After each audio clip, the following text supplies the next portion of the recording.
Welcome to Universal Recycling Technologies End-of-Life Division. We're going to take a tour of our facility and show you exactly what we do here. This is a 140,000 square foot facility. We employ about 200 people and we operate 5 days a week, 24 hours a day. We're going to head over first to our receiving department, and that's where everything starts. So here, as the skids are coming off the truck, they're first visually inspected, they're weighed, and then we put a tag on each pallet. We place an ID on it, which is very specific to the customer, the date it was received, and the type of materials. So after everything's received, it's first put into storage. We have enough material for 3 or 4 days of processing. And in Wisconsin, you never know about the weather, so it's nice to have a little bit of a backlog. So we always have work for our employees to do.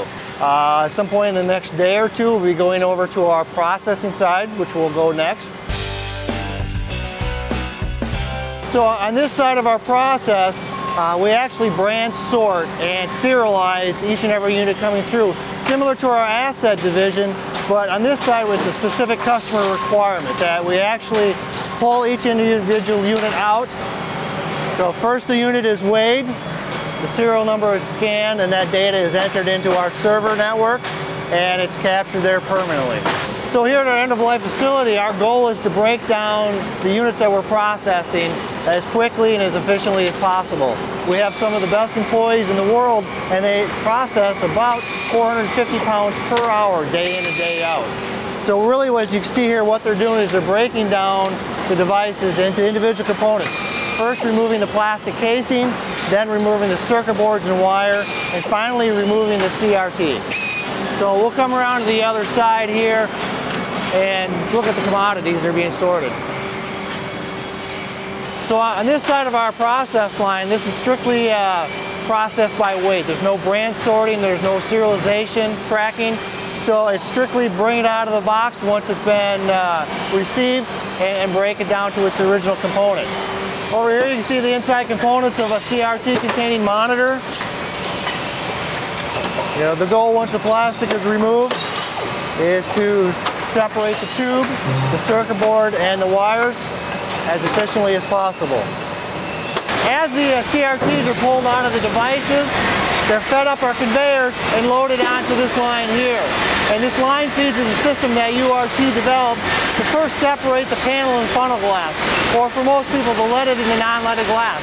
This unit's set up to process the CRT once every 5 seconds. So we process a lot of CRTs each and every day. The system runs 24 hours a day, 5 days a week. So next we're going to go to our commodity sorting area. When all the displays and other devices are broken down into their individual components, they're fed on the conveyor line, and then they're sorted for light commodities. So we're sorting aluminums, we're sorting coppers, we're sorting high-grade boards, we're sorting plastics and glass.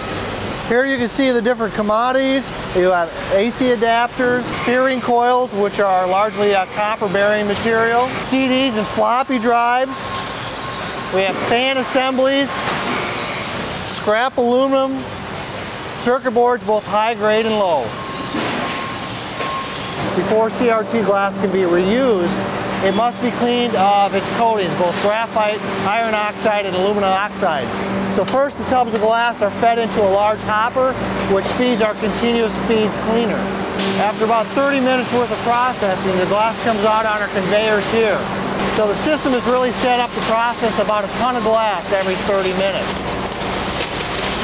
As the glass is cleaned, coatings are removed, and this glass now is ready to be remelted down into new CRTs.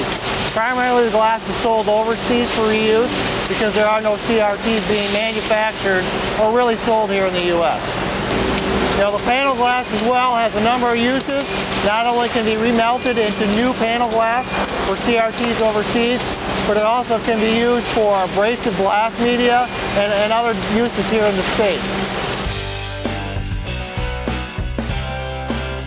So over here is our universal waste area, and here's where we're pulling out fluorescent lamps from LCDs.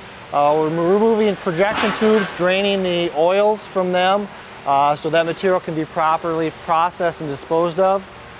So over here are the projection lamps that we have. These all have to be removed and all the material separated before it can be properly recycled.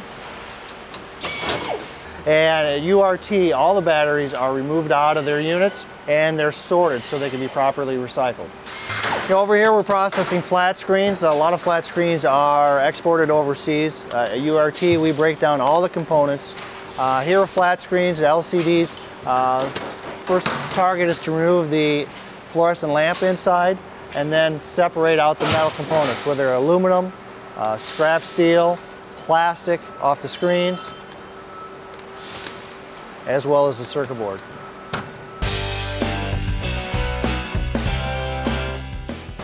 With a facility the size of URT, we actually have our own maintenance crew working here 24 hours a day.